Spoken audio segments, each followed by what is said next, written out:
అగ్రరాజ్యంపై పాకిస్తాన్ నక్కచిత్తులు ప్రదర్శిస్తోందా? ఓవైపు అమెరికాతో అన్ని రకాలుగా లబ్ధి పొందుతూ ఆ దేశానికే ద్రోహం చేయబోతోందా? తాజాగా అగ్రరాజ్యం ఇంటెలిజెన్స్ డైరెక్టర్ తులసి ఖబార్ ఇచ్చిన నివేదిక ఇదే విషయాన్ని చెబుతోంది. పాకిస్తాన్లో తమ దేశం అణుముప్పు పొంచి ఉందని హెచ్చరించారామె. కాగా ఇరాన్ అణ్వాయుధాలను సమకూర్చుకుంటోందనే వార్త తప్పని తులసి ఇచ్చిన నివేదిక అమెరికా అధ్యక్షుని షాకింగ్ రిమార్క్ అంటున్నారు.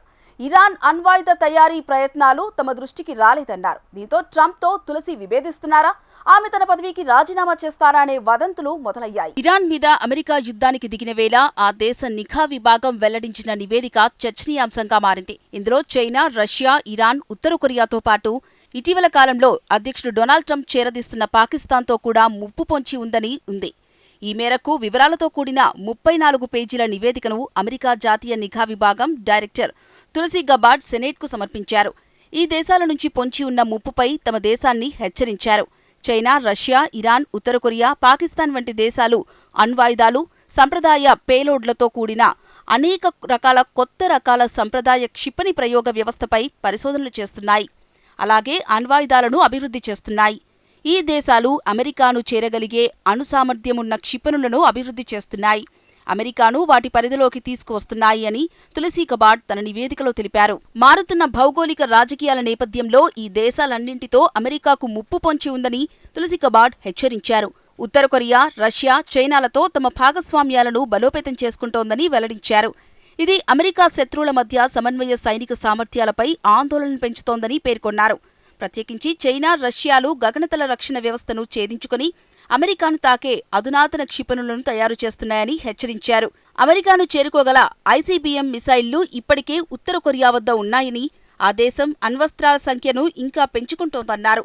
ప్రస్తుత అంచనా ప్రకారం ఈ దేశాల దగ్గర సుమారు 3000 ఉండగా 2035 నాటికి ఈ సంఖ్య 16,000 దాటుతుందని అంచనా వేస్తున్నట్టు తెలిపారు.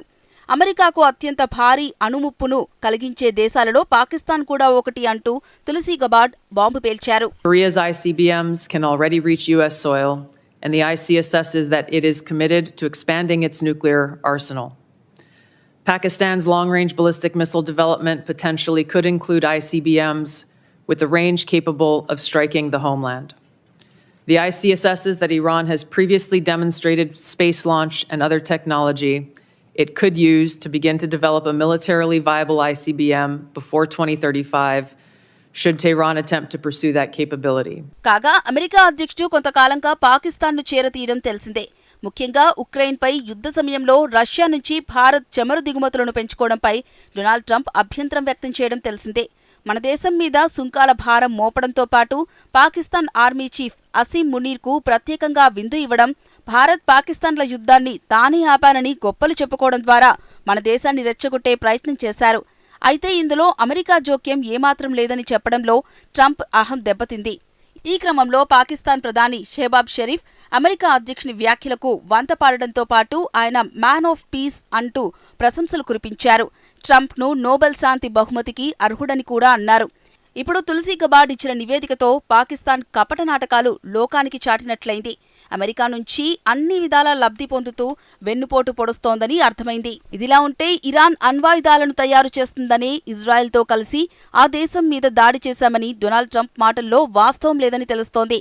తులసి గబార్డ్ సెనేట్ కమిటీకి తెలిపిన వివరాలు అమెరికా అధ్యక్షుని ప్రకటనకు భిన్నంగా ఉండటం గమనించవచ్చు. గతేడాది జూన్లో ఆపరేషన్ మిడ్నైట్ హమార్లో భాగంగా ఇజ్రాయెల్తో కలిసి అమెరికా చేసిన దాడుల్లో ఇరాన్ అణుశుద్ధి కార్యక్రమం దాదాపు తుడిచిపెట్టుకుపోయిందని ఆమె వెల్లడించింది. అమెరికా ఇజ్రాయెల్ జరిపిన దాడుల్లో అగ్రనాయకత్వాన్ని కోల్పోయినప్పటికీ ఇరాన్ ప్రభుత్వం పాలనా సామర్థ్యాన్ని కోల్పోలేదని తెలిపింది. తీవ్ర నష్టాల నుంచి కోలుకునే యత్నాలు చేసినప్పటికీ అణ్వాయుధ సామర్థ్యాన్ని సమకూర్చుకోవడానికి టెహ్రాన్ ప్రయత్నించలేదని పేర్కొన్నారు. తులసి గబార్డ్ మౌఖికంగా ఇచ్చిన వాంగ్మూలంలో ఈ వివరాలు లేవని సెనేట్ కమిటీలోని డెమోక్రాట్ సభ్యులు వెల్లడించారు. కాగా ఇరాన్పై అధ్యక్షుడు ట్రంప్ చర్యలను సమర్థిస్తున్నట్టు తులసి గబార్డ్ తెలిపారు. భారత్, పాకిస్తాన్ల మధ్య ఇప్పటికీ అణ్వస్త్ర ఘర్షణ ముప్పు ఉందని అమెరికా నిఘా నివేదిక హెచ్చరించింది. గత సంవత్సరం జమ్మూ కశ్మీర్ పహల్గాంలో ఉగ్రదాడి జరిగాక 2 దేశాల మధ్య ఘర్షణ తెలిసిందే. దీంతో ఉగ్రదాడులకు కూడా సైనిక ఘర్షణకు దారితీస్తాయని ఆ పరిణామాలతో నిరూపితమైంది. భారత్, పాక్లు బహిరంగంగా సైనిక ఘర్షణను కోరుకున్నా ఉగ్రవాద సంస్థలు పహల్గాం తరహా ఉగ్రదాడులను చేసి సైనిక సంక్షోభాన్ని సృష్టించే పరిస్థితులు ఇప్పటికీ ఉన్నాయని తెలిపింది. దక్షిణాసియాలో ఇస్లామిక్ స్టేట్, ఖొరాసన్ ప్రావిన్స్, ఐసిస్-కే ఉగ్రవాద సంస్థ కార్యకలాపాలు కొనసాగిస్తోంది. ఆఫ్ఘనిస్తాన్లోని తాలిబాన్లు కట్టుదిట్టమైన భద్రతా చర్యల ద్వారా ఐసిస్-కేపై కఠిన చర్యలు తీసుకుంటున్నారు. ఐసిస్-కే స్థావరాలపై తాలిబాన్లు ముమ్మర సోదాలు నిర్వహించారు. తద్వారా చాలా ఉగ్రదాడులు జరగకుండా అడ్డుకున్నారు. ఈ నేపథ్యంలో కొందరు ఐసిస్-కే ఉగ్రవాద సంస్థ నేతలు పొరుగు దేశాలకు వలస వెళ్లే అవకాశాలు ఉన్నాయి. మరోవైపు అమెరికా జాతీయ నిఘా విభాగం డైరెక్టర్ తులసి గబార్డ్ తన పదవికి రాజీనామా వేస్తారనే వదంతులు గుప్పుమంటున్నాయి. అమెరికన్ డైటిస్ట్ లారా లుమార్ ఎక్స్ వేదికగా ఈ అంశాన్ని హైలైట్ చేశారు. ఇటీవల అమెరికా కాంగ్రెస్ ముందు హాజరైన తులసి ఎక్కడా కూడా అధ్యక్షుడు డొనాల్డ్ ట్రంప్కు మద్దతుగా మాట్లాడలేదన్నా, పైగా నిర్ణయాల్ని ఆమె వ్యతిరేకించినట్టు లుమార్ తెలిపారు. తులసి గబార్డ్ దగ్గరే కీలకమైన అధికారిగా పనిచేసిన జో కెంట్ రాజీనామా చేసి వెళ్లిపోగా అతడి బాటలోనే ఆమె వెళ్లుతున్నారని వ్యాఖ్యలు చేశారు. కొద్ది రోజుల క్రితమే ఇరాన్తో యుద్ధాన్ని వ్యతిరేకించిన జో కెంట్ రాజీనామా అమెరికా రాజకీయాల్లో తీవ్ర దుమారం రేపింది.